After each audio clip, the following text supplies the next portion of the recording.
우리 하나님 말씀을 보도록 하겠습니다. 하나님 말씀은 사도행전 13장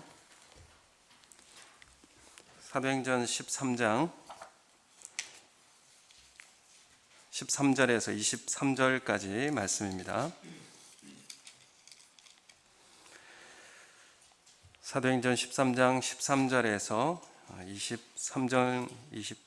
23절까지 말씀은 제가 우리 한 목소리로 함께 13절부터 23절까지 함께 읽도록 하겠습니다.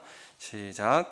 바울과 및 동행하는 사람들이 바보에서 배 타고 밤빌리아에 있는 버가에 이르니 요한은 그들에게서 떠나 예루살렘으로 돌아가고 그들은 버가에서 더 나아가 비시디아 안디옥에 이르러 안식일에 회당에 들어가 앉으니라.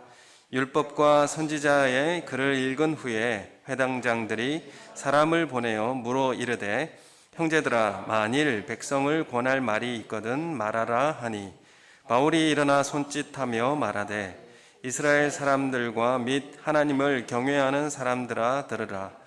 이 이스라엘 백성의 하나님이 우리 조상들을 택하시고 애굽 땅에서 나그네 된 그 백성을 높여 큰 권능으로 인도하여 내사 광야에서 약 40년간 그들의 소행을 참으시고 가나안 땅 7 족속을 멸하사 그 땅을 기업으로 주시기까지 약 450년간이라. 그 후에 선지자 사무엘 때까지 사사를 주셨더니 그 후에 그들이 왕을 구하거늘 하나님이 베냐민 지파 사람 기스의 아들 사울을 40년간 주셨다가 패하시고 다윗을 왕으로 세우시고 증언하여 이르시되 내가 이새의 아들 다윗을 만나니 내 마음에 맞는 사람이라 내 뜻을 다 이루리라 하시더니 하나님의 약속하신 대로 이 사람의 후손에서 이스라엘을 위하여 구주를 세우셨으니 곧 예수라. 아멘. 반갑습니다. 우리 가정에서 또 함께 드린 예배에 참여하신 우리 성도님들 함께 사랑합니다. 축복합니다. 인사하겠습니다. 감사합니다. 그리고 우리 가정에서 예배드리시는 모든 성도님들에게 성령 하나님의 은혜가 함께 임하시기를 소원합니다. 코로나가 또 4차 유행으로 확산되는 이 시점 가운데 주님이 우리에게 맡겨주신 사명과 또 믿음이 끝까지 지켜지고 또 그 길을 마지막까지 달려가서 주님 앞에 서게 되는 그날까지 또 우리의 삶이 주님의 은혜로 채워지는 그런 시간들이 되기를 소원합니다. 다시 사도행전으로 돌아와서 바나바와 바울 일행의 이 1차 전도 여행으로 다시 돌아와서 말씀을 보게 됩니다. 이 1차 전도 여행은 한 2년 정도의 기간을 가지고 진행이 되는데 앞서서 그브로 섬, 그러니까 지금 지명으로는 키프로스 섬의 동쪽에서부터 복음을 전하고 그 섬 서쪽까지 가로질러서 바보항에 이르고 그리고 나서 그 섬에서 배를 타고 어디로 가느냐 하면 밤빌리아의 해안가 버가로 상륙을 하게 됩니다. 그러니까 섬에서 복음을 다 전하고 그리고 거기에서 배를 타고 이제 육지로 상륙을 하게 되는 것이죠. 그게 이제 13절의 말씀에 나옵니다. 13절의 말씀에 보면 바울과 및 동행하는 사람들이 바보에서 배 타고 밤빌리아에 있는 버가에 이르니 요한은 그들에게서 떠나 예루살렘으로 돌아가고 이렇게 말씀합니다. 그래서 이제 바나바 일행이 배를 타고 밤빌리아에 있는 버가항 거기에 버가로 상륙을 하게 됩니다. 그리고 14절의 말씀에 이어서 보면 그들은 버가에서 더 나아가 비시디아 안디옥에 이르러 안식일에 회당에 들어가 앉으니라. 이렇게 짧은 이제 말이 이어져서 계속 이어지게 나옵니다. 우리가 이 13절, 14절에 참 많은 일이 일어났고 또 그런 상황들이 있는데 짧게 지나가기 때문에 우리가 다 잘 모르는 경향이 있습니다. 그런데 몇 가지 의문이 여기에 13절, 14절에 담겨 있습니다. 그건 뭐냐면 이제 배를 타고 구브로에서 이제 밤빌리아에 있는 버가에 당도를 했는데 왜 버가에서는 전도하지 않았을까입니다.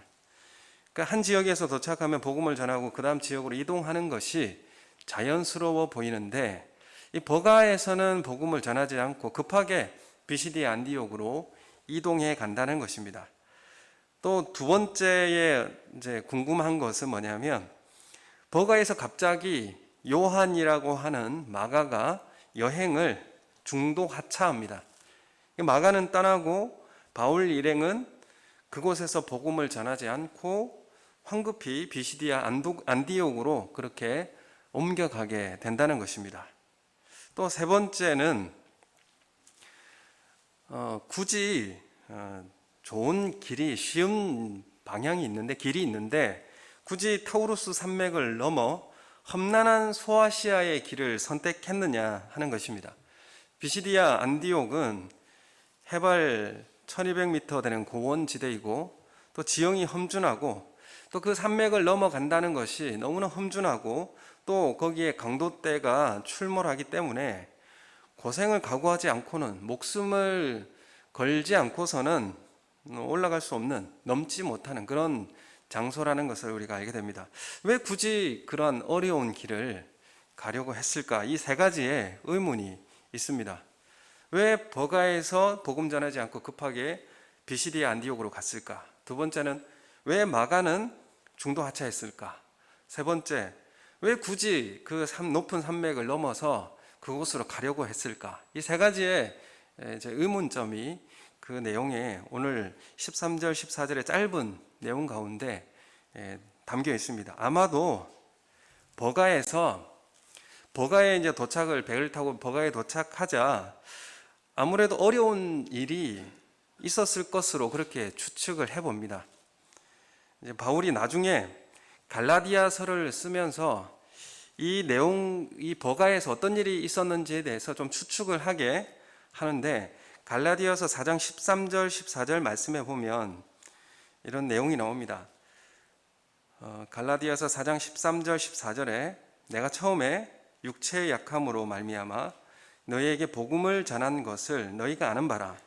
너희를 시험하는 것이 내 육체에 있으되 이것을 너희가 업신여기지도 아니하며 버리지도 아니하고 오직 나를 하나님의 천사와 같이 도는 그리스도 예수와 같이 영접하였도다. 이렇게 갈라디아서 4장 13절 이하에 말씀을 하고 있습니다. 그래서 갈라디아서를 기록할 때에 이 갈라디아라는 그 지역이 버가 해안 지역을 가리키는 겁니다. 그래서 갈라디아서에서 나에게, 그러니까 바울에게 육체에 시험이 들 정도의 결함이 있었는데도 그래도 너희는 나를 천사와 같이 맞이해 주었다라는 것입니다. 그래서 그 지역에서 바울이 굉장히 몸이 안 좋았거나 또 육체에 시험이 들 정도의 결함이 있었다라는 것을 이 갈라디아서에서는 추측을 하게끔 말씀을 하고 있습니다. 그래서 이 말씀을 근거로 아마 버가에 바울 일행이 도착했을 때 정확히 알 수 없지만 바울의 몸에 심각한 이상이 생겼던 것으로 보입니다.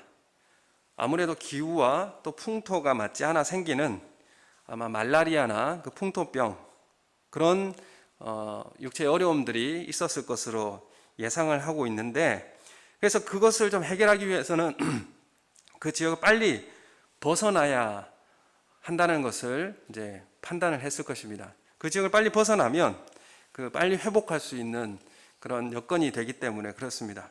근데 가려고 선택한 지역이 어디냐 하면 고원지대인 비시디아 안디옥이었습니다. 그러니까 우리가 알고 있는 안디옥 말고 비시디아에 있는 안디옥입니다.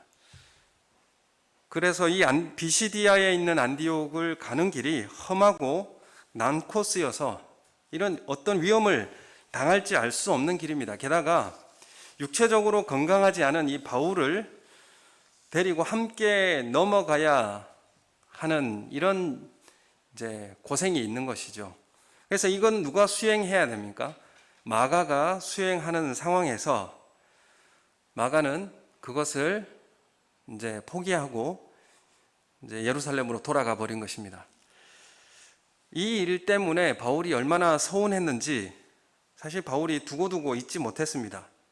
그러니까 가장 어려울 때 함께 있어 줄 것이라 믿었던 그 사람이 내가 병들어 힘들 때 포기하고 떠나버렸으니 바울의 마음에 아무래도 상처가 많이 컸을 것입니다. 이 마가 요한은 자신의 직무를 어쩌면 무책임하게 벗어던지고 자기의 집으로 그냥 돌아가 버린 것입니다. 마가는 이 전도팀에 어떤 위치에서 참여했느냐 하면 견습생 겸 하인으로, 조수나 하인 겸 그런 모습으로 따르게 되었고, 말 그대로 섬기는 종으로 따른 것입니다.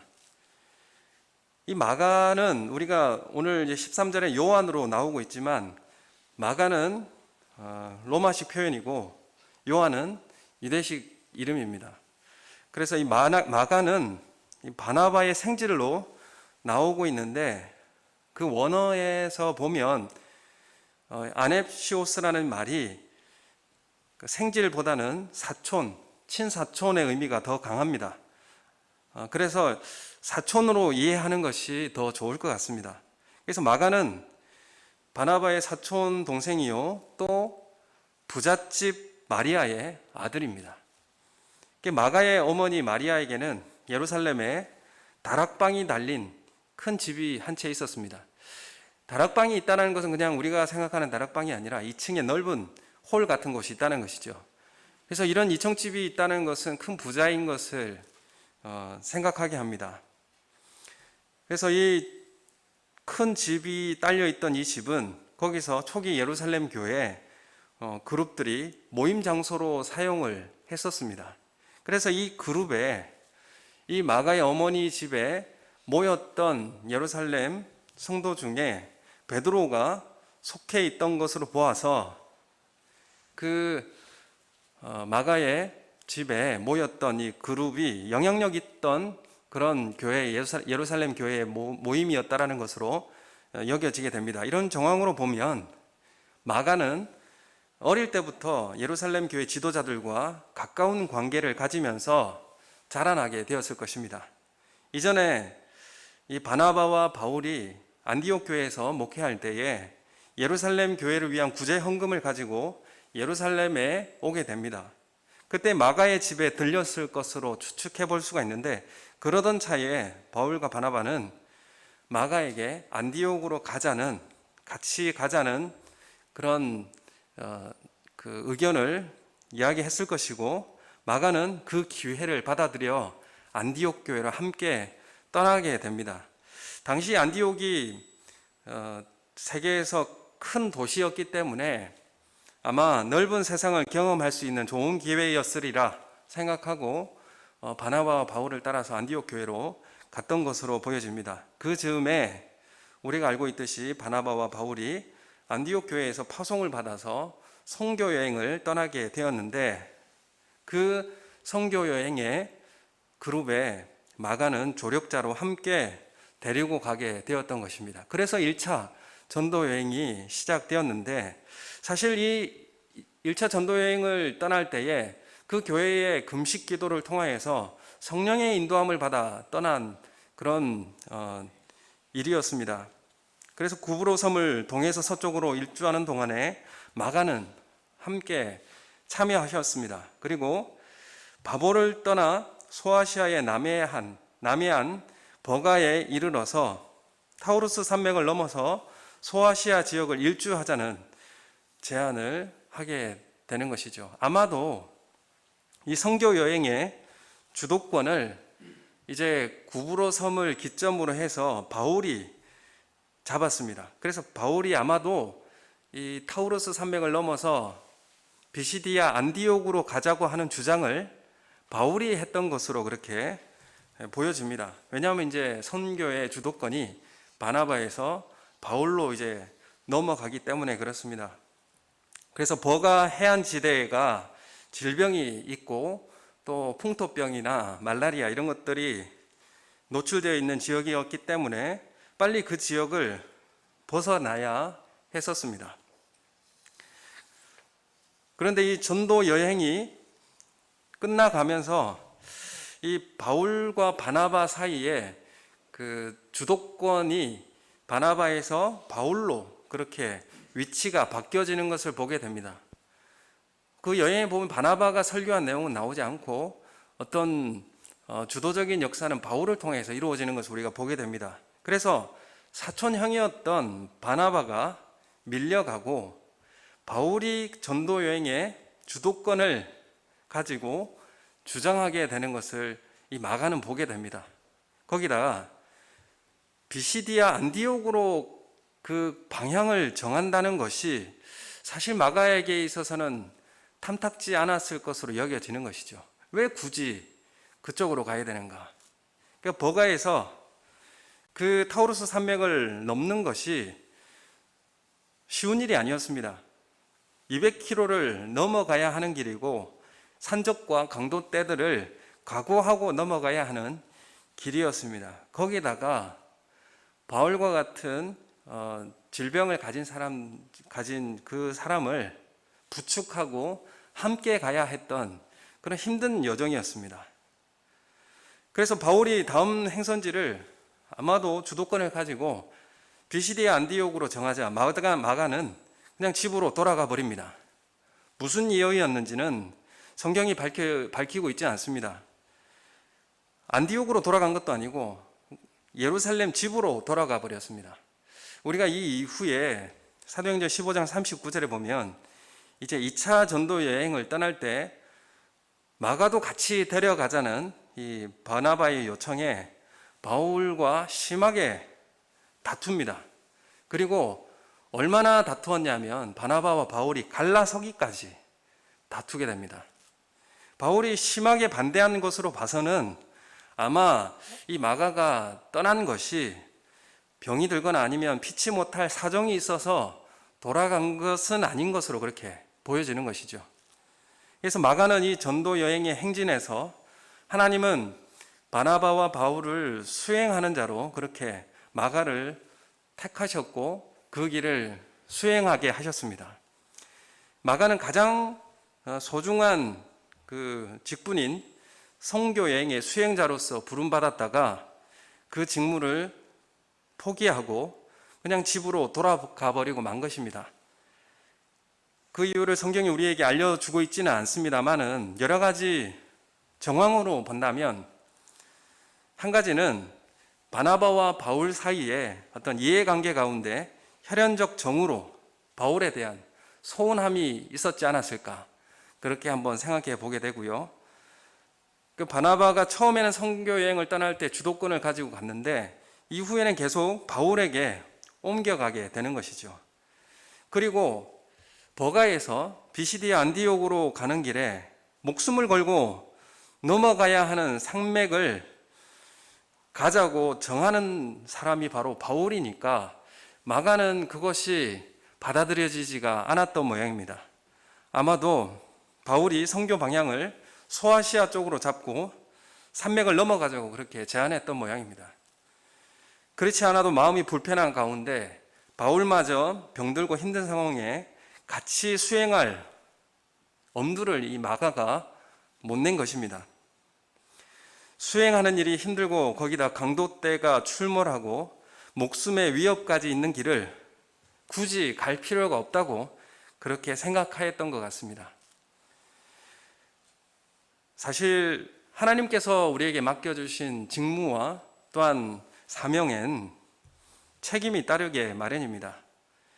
부르심으로 선택한 직분을 마가는 가장 좋은 헌신을 할 수 있을 때 포기하고 떠나버린 이 마가를 우리는 보게 됩니다.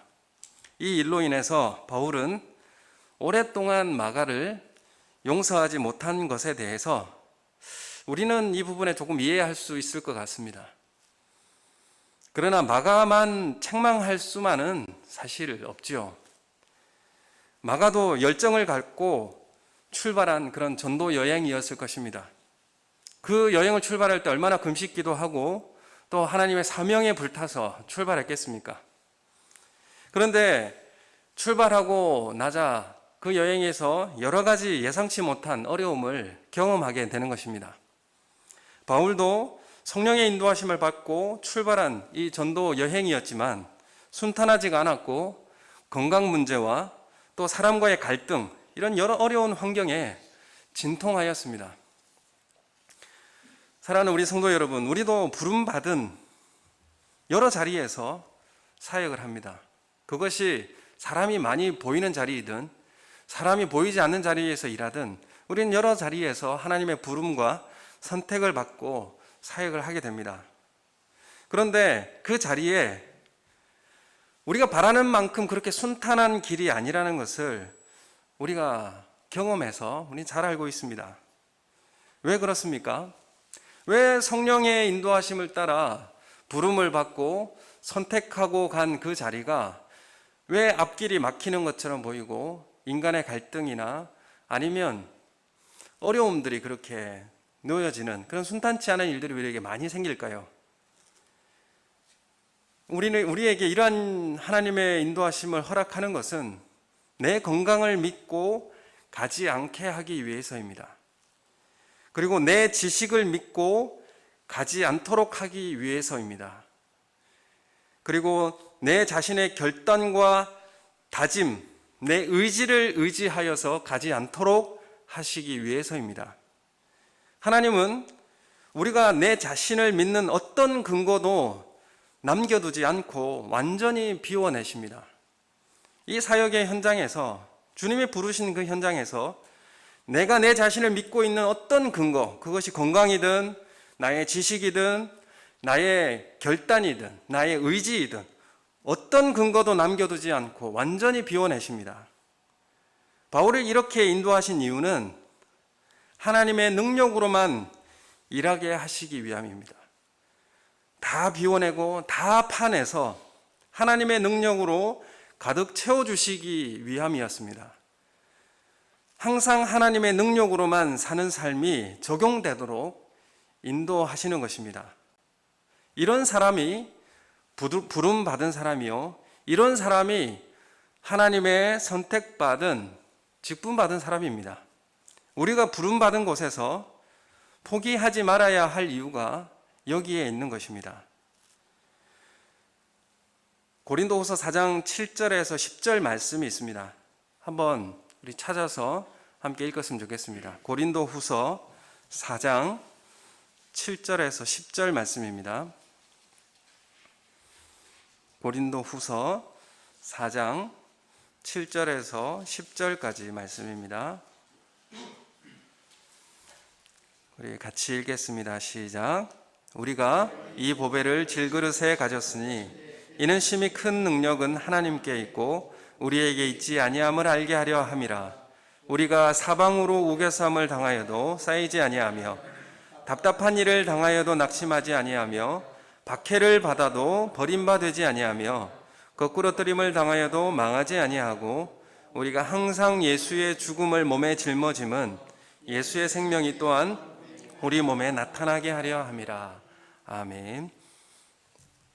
하나님의 선택받은 사람에게 죽음을 짊어지게 하십니다. 그리고 예수의 생명이 우리 몸에 나타나게 하는 방식으로 하나님 우리를 인도하십니다.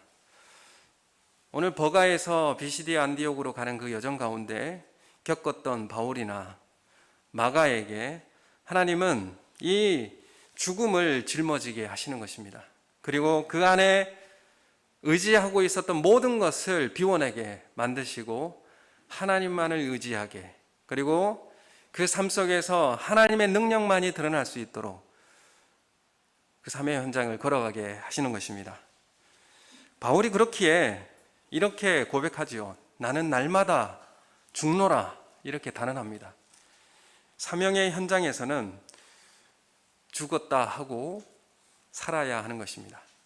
그래서 사명의 그 끝까지 달려가는 것이 우리에게 참 중요한 일이라는 것을 저도 느끼고 있습니다.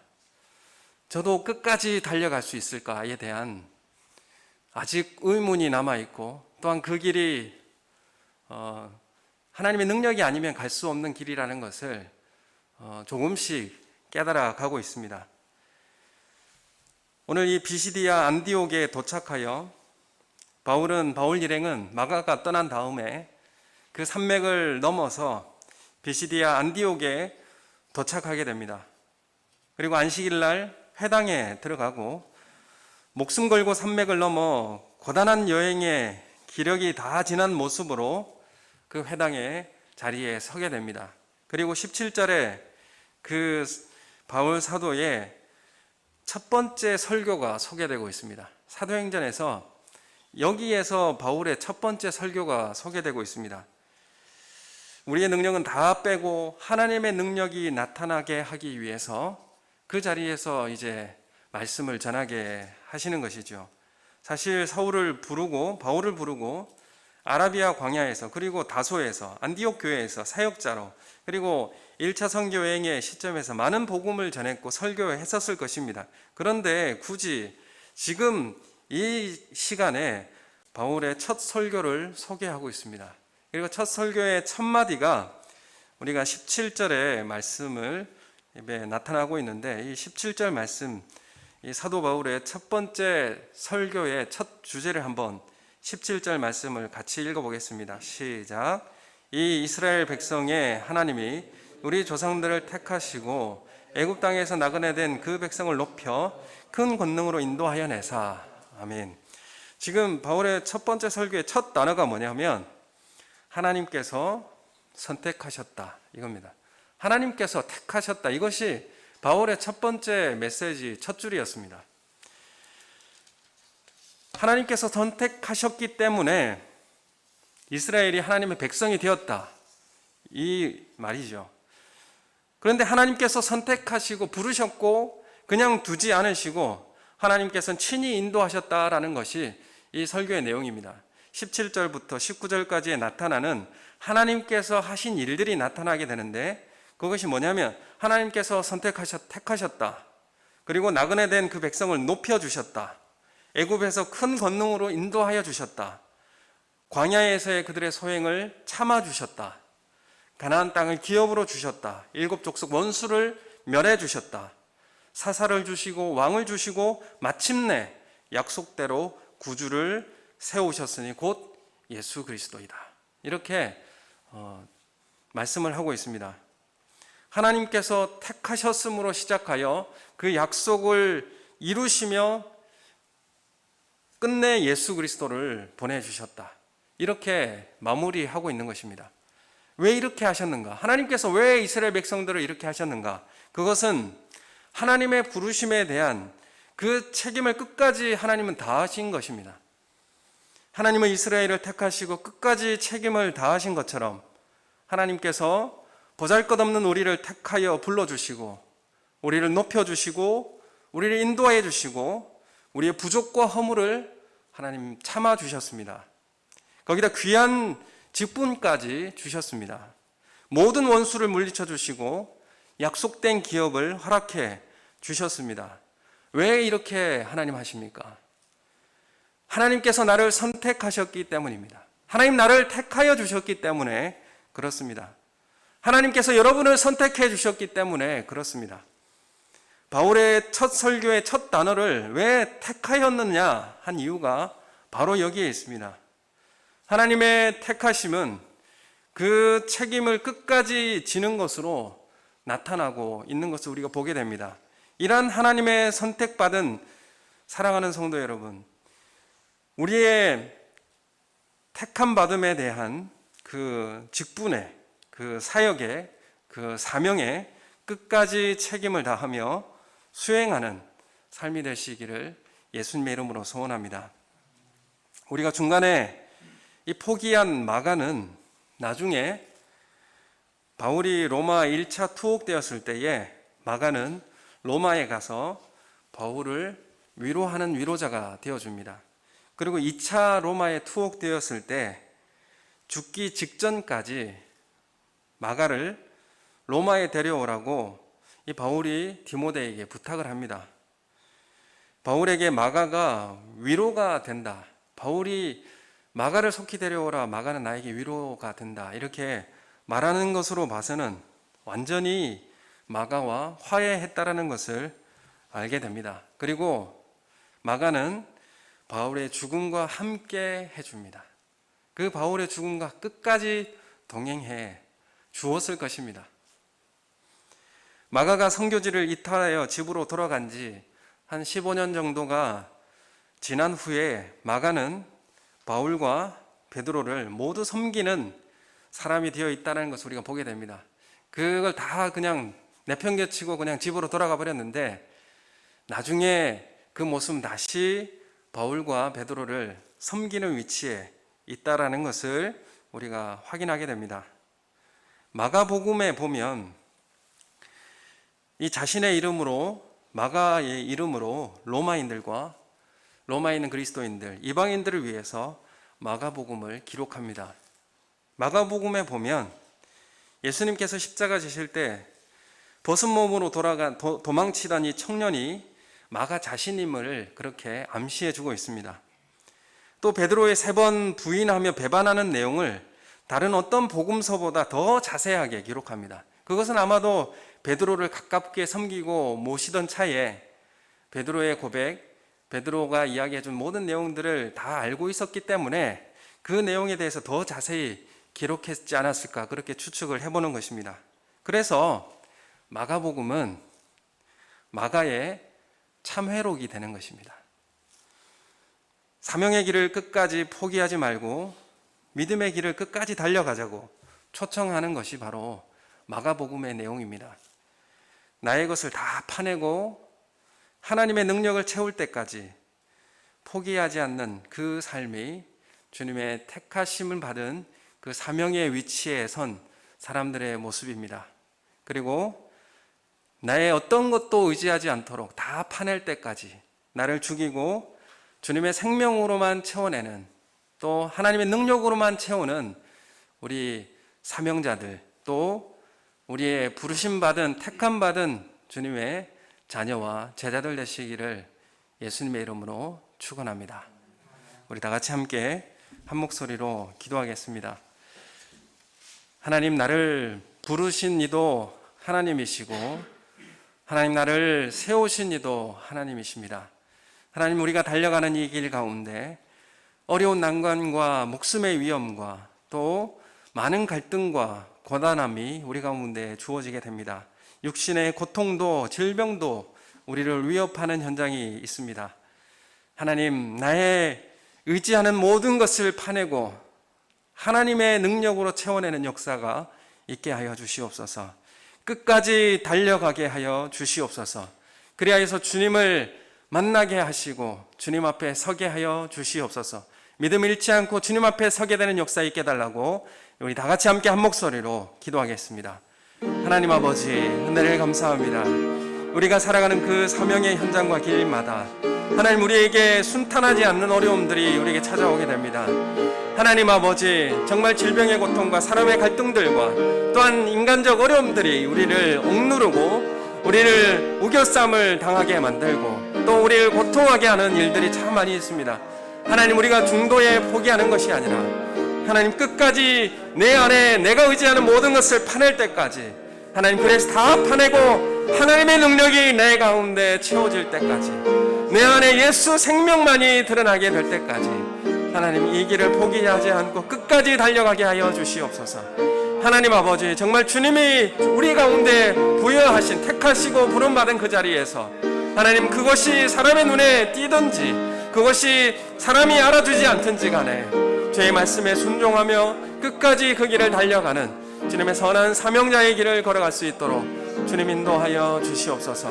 그리하여서 주님이 예비하여 주신 생명의 관을 받을 그 자리가 우리에게 각자 주어질 수 있도록 우리가 그 소망과 그 부르심을 따라 달려가는 우리의 삶이 될 수 있도록 축복하여 주시옵소서. 고단 삶 가운데 주님의 임재하심과 하나님의 나를 부르심을 확인케 해 주시고 주의 말씀의 뜻이 순종케 되어져서 우리 삶의 열매 맺는 삶으로 자라가게 하여 주시옵소서.